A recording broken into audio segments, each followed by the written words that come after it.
Abram a Bíblia no capítulo 5 de Mateus. Nós estamos diante do maior código de ética anunciado por um homem. O maior código de ética do reino de Deus, do reino dos céus.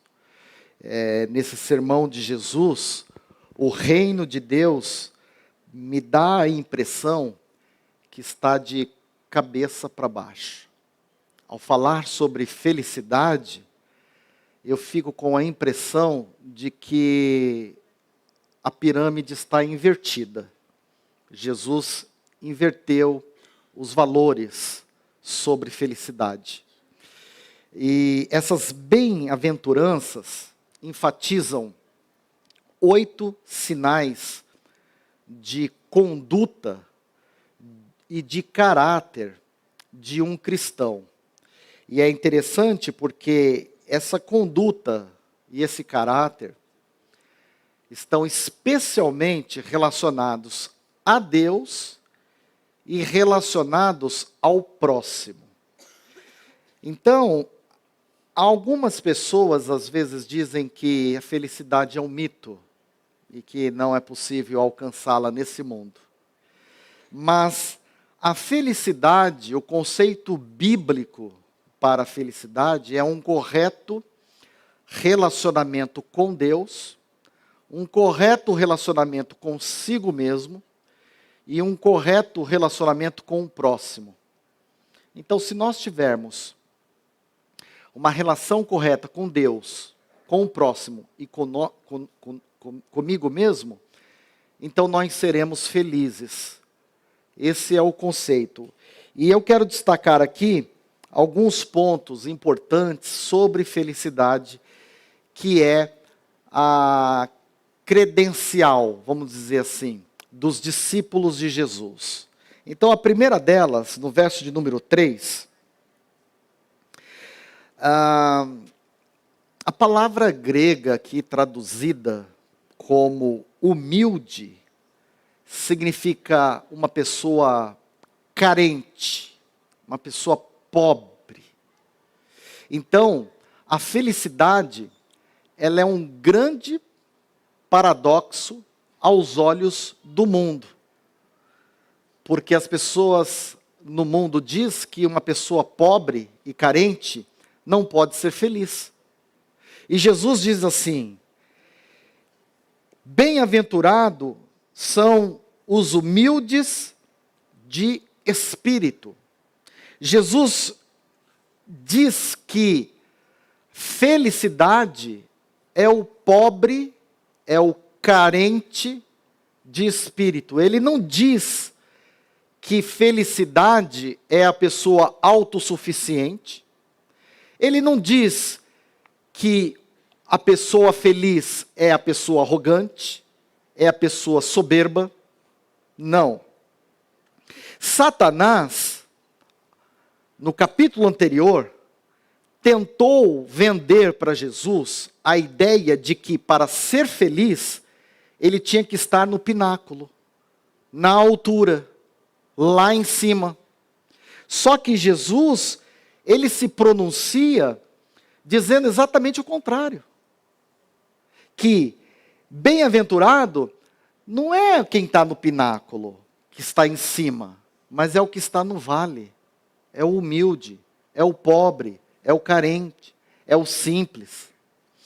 Então, segundo Jesus, só os pobres de espírito é que podem entrar no reino dos céus. Então, qual é o princípio que eu tiro aqui de cara desse texto? É que a maneira de subir ao reino é descer em nós mesmos. Quem não desce, não sobe. Por isso que é um paradoxo. Porque no mundo, as pessoas lutam para subir. Acham que se tiver um salário melhor, serão felizes. Acham que se fizer um investimento melhor, serão felizes. Acham que se tiver uma casa melhor, serão felizes. Acham que se tiver um casamento melhor, vai ser feliz. Mas bem-aventurados são os humildes, os pobres de espírito. Então, ser pobre de espírito não significa pobreza financeira. Uma pessoa pode ser pobre financeiramente e ainda assim não ser pobre de espírito. Entendeu?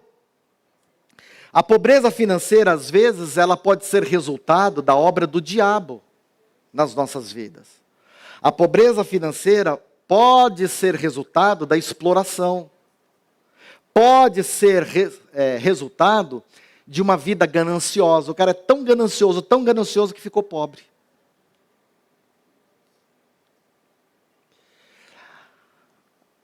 Pode ser resultado também da preguiça. Há pessoas que são pobres porque são preguiçosos, porque não gostam de trabalhar.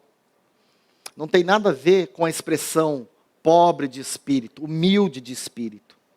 Essa segunda bem-aventurança, verso de número 4, contém um dos maiores paradoxos do cristianismo. Porque nós poderíamos traduzir da seguinte maneira: felizes são os infelizes. Por quê? Porque Jesus está dizendo que felizes são os que choram.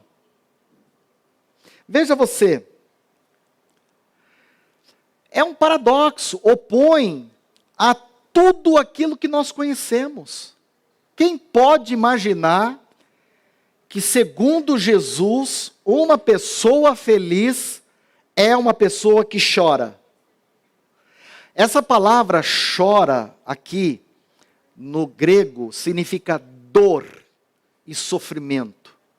É a mesma palavra usada para a morte de um ente querido.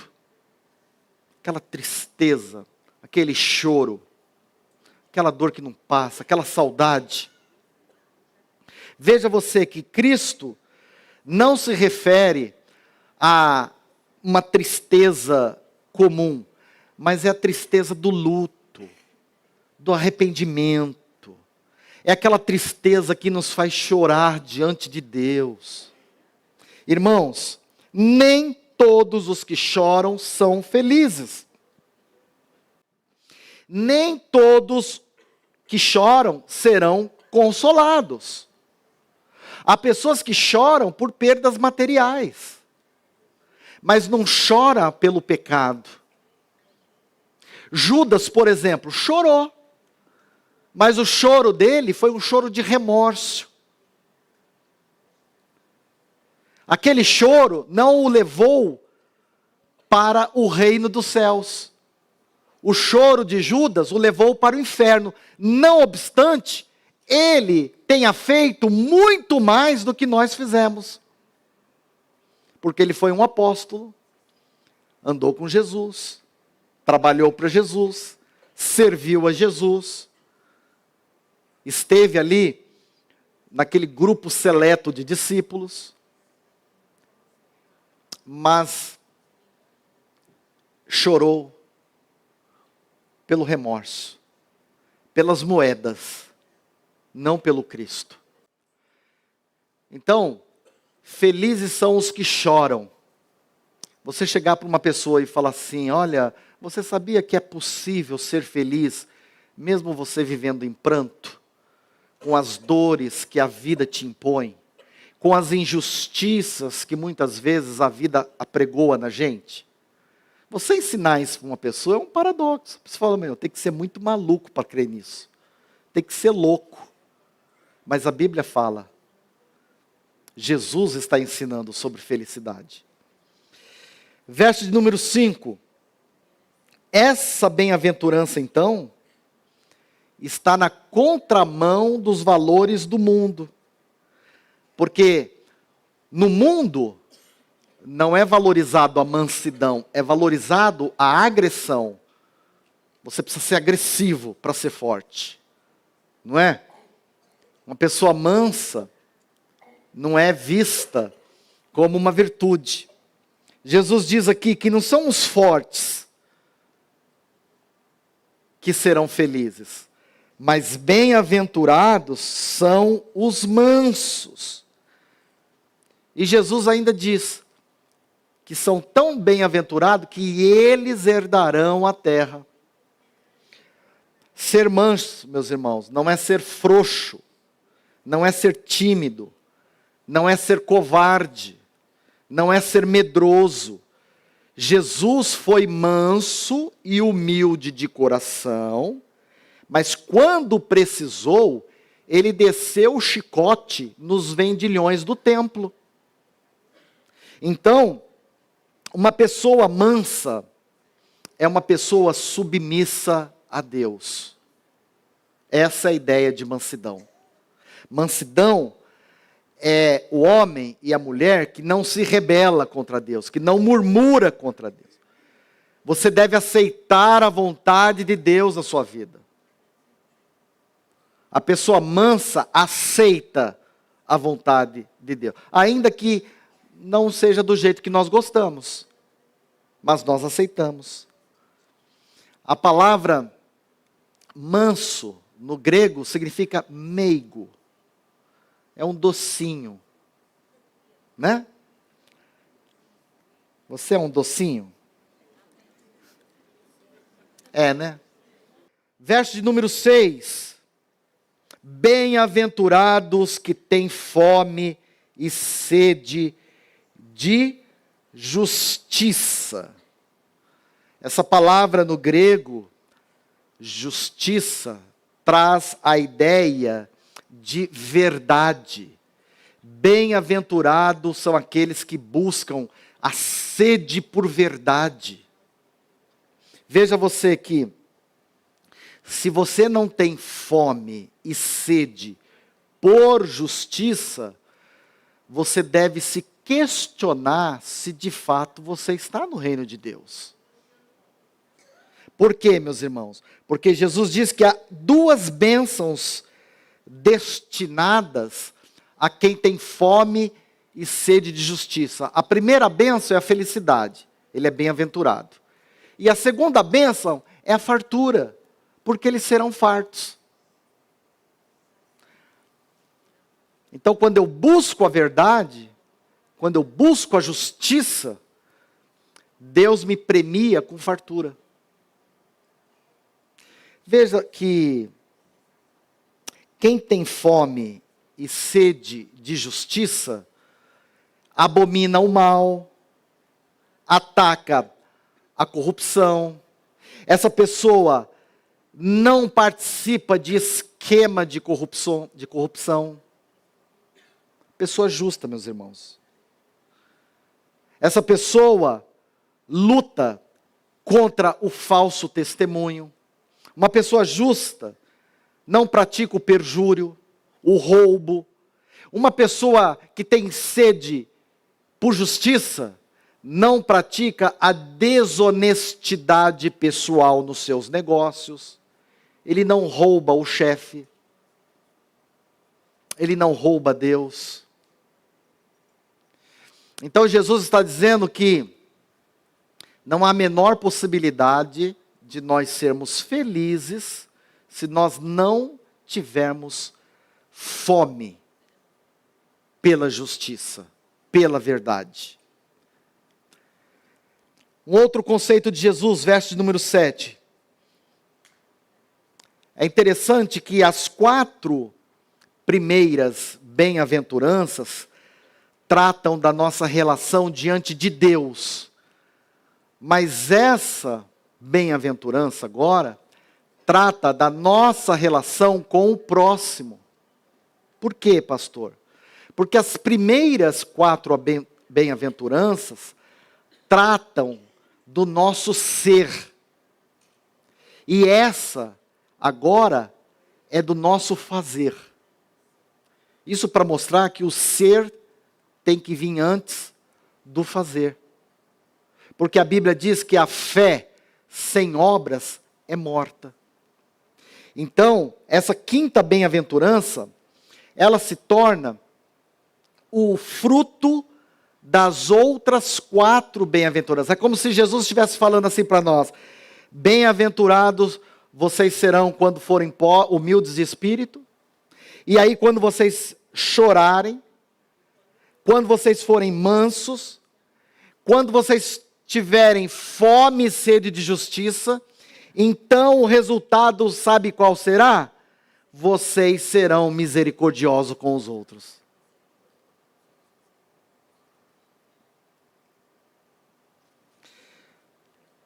É interessante isso, meus irmãos, porque na Roma antiga, misericórdia era uma virtude desprezada pelos romanos. Uma pessoa misericordiosa no Império Romano era uma pessoa fraca, não era vista como uma virtude. Por isso que os romanos, nas suas guerras, quando invadiam outros impérios, faziam questão de matar todos os seus adversários. Eles não podiam exercer misericórdia com ninguém.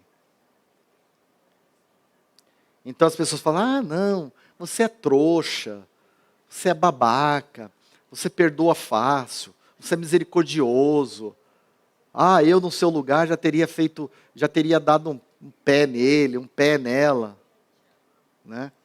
Mas a Bíblia diz, Jesus está ensinando que não há a menor possibilidade de eu ser uma pessoa feliz se eu não estender a misericórdia para o outro. Bem-aventurados limpos de coração. No judaísmo, o coração é o centro da personalidade de uma pessoa. Inclui suas vontades, seus desejos, sua mente. Então, Jesus está afirmando que a pureza do coração deve penetrar em todos os corredores da nossa vida, na nossa mente, nos nossos desejos, nas nossas emoções, nas nossas vontades. O sentido bíblico de limpo de coração é uma pessoa divorciada da hipocrisia.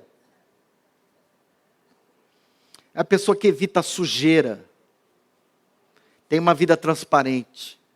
Dorme todo dia, põe a cabeça no travesseiro, tira o seu sono e vai fazer sua oração de boa, tranquilo. O dia inteiro não fez o mal para ninguém, não desejou mal a ninguém, não enganou a ninguém, não roubou nada de ninguém, não fraudou nada de ninguém, não mentiu a respeito de ninguém. A pessoa está limpa, limpa de coração. Uma pessoa limpa de coração é uma pessoa destituída de contaminação. Tem a ver com pureza. E qual é a recompensa por ter um coração puro? Essas pessoas terão como recompensa ver a Deus. Então, felicidade, segundo Jesus, está associada a uma vida limpa, meus irmãos. Uma pessoa que se alimenta de sujeira, que fica flertando com o pecado, não vai ser feliz nunca. Estando na igreja, então, pior ainda. Um outro conceito, verso de número 9, Jesus diz assim: felizes os pacificadores.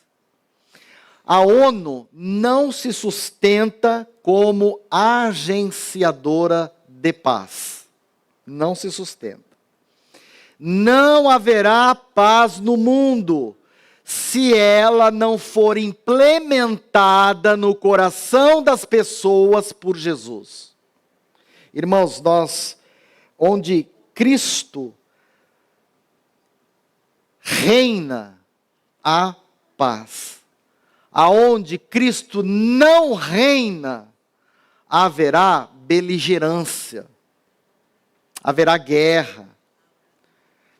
Nós vivemos numa sociedade onde as pessoas estão em conflito consigo mesmo, conflito com Deus, conflito na família. Como as famílias têm passado por conflitos. O último encontro dos homens, a mentoria foi feita com os casais, e o tema foi isso: como resolver os conflitos. O sentido bíblico de paz, para ser um pacificador, você precisa estar em harmonia com Deus, em harmonia consigo, em harmonia com o próximo. Por quê, pastor? Porque, irmãos, não há paz econômica, não há paz financeira, não há paz familiar, não há paz política, porque o príncipe deste mundo chama Satanás. Quem reina nesse mundo é Satanás, e aonde ele reina não há paz. A única forma de eu sair do reinado de Satanás é eu me convertendo a Jesus, porque aí ele me transporta do reino de Satanás para o império do Filho do seu amor. Então, uma pessoa convertida é uma pessoa pacificadora, é feliz. Verso de número 10. Felizes são os perseguidos por causa da justiça. Irmãos, para mim é quase incompreensível associar felicidade com perseguição. É mais um paradoxo desse ilustre sermão de Jesus Cristo. Como associar felicidade com perseguição?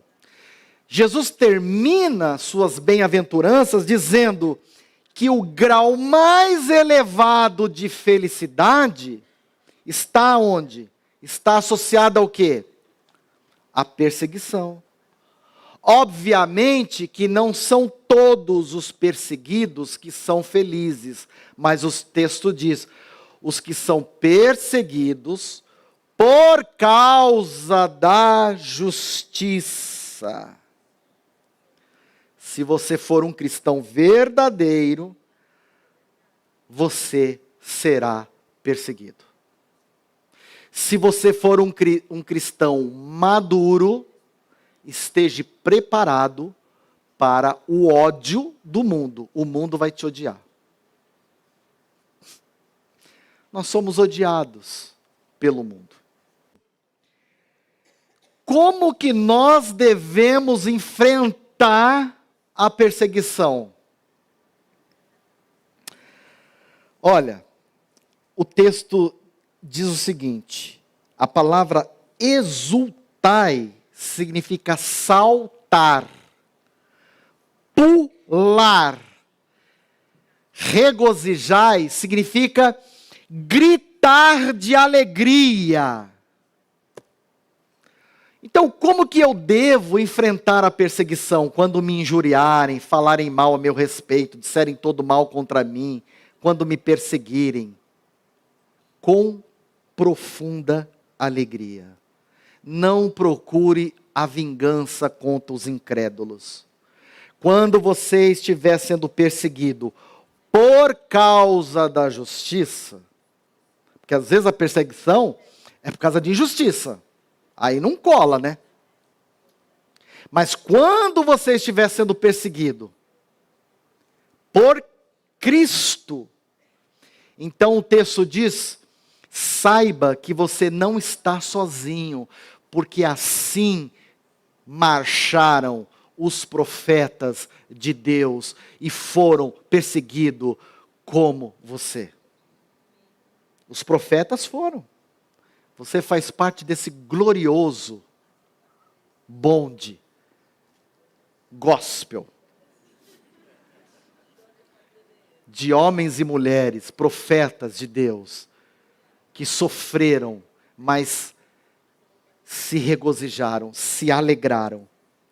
A perseguição é um sinal de genuinidade. A perseguição é um certificado de autenticidade cristã. Então é como se Deus estivesse carimbando seu passaporte para entrar no céu. Então, felicidade, meus irmãos, não é para pessoas imaturas. Felicidade é para crente maduro, genuíno, autêntico. É para pessoas que estão no caminho, estão servindo a Deus. Você pega, por exemplo, tem crente que eu aconselho, olha, saia das redes sociais. Meu conselho para você é, saia das redes sociais. Porque o inimigo usa o Instagram para te alcançar, para te ferir. O Facebook. Vai uma pessoa lá, faz um comentário lá na sua página, não gostei desse comentário. Vou ficar de mal. Não vou mais falar, não vou mais na casa daquela pessoa. É a mulher que não tem muita sabedoria, briga com o marido em casa, aí vai no Facebook desabafar. Aí a outra que já está infeliz também, entra lá e dá o apoio para ela. Aí fica aquela romaria, né, meus irmãos? E gente colocando fogo lá. Não, é isso mesmo. Tal, né? Os haters, né? Que vai lá e... Sai fora disso. Felicidade, segundo Jesus, é o quê? É ser pacificador. É ser misericordioso. Humilde de espírito. É saber lidar com as adversidades. E aí nós vamos ser felizes. Mas isso significa, pastor, que eu não vou passar por perrengues? Vai, lógico que vai. Vai passar por perrengues. Se Deus nos ajudar e o diabo não nos atrapalhar, nós vamos passar por perrengue. Vai passar por angústia, vai passar por aflição, mas vamos passar de cabeça erguida, confiando no Cristo. Você vai passar e vai sair mais forte. A crise vai construir em você uma pessoa mais madura, você vai confiar mais em Deus, você vai ser mais misericordioso com o outro. Quando você vê um irmão falhando na igreja, você fala, eu passei por isso, eu sei a dureza que é, eu sei a luta que esse irmão está passando. O meu telhadinho também é de vidro, então é melhor, antes de falar alguma coisa, eu orar por ele, interceder pela vida dele, perguntar se ele está precisando de alguma coisa. Isso é sentir compaixão. Amém, irmãos?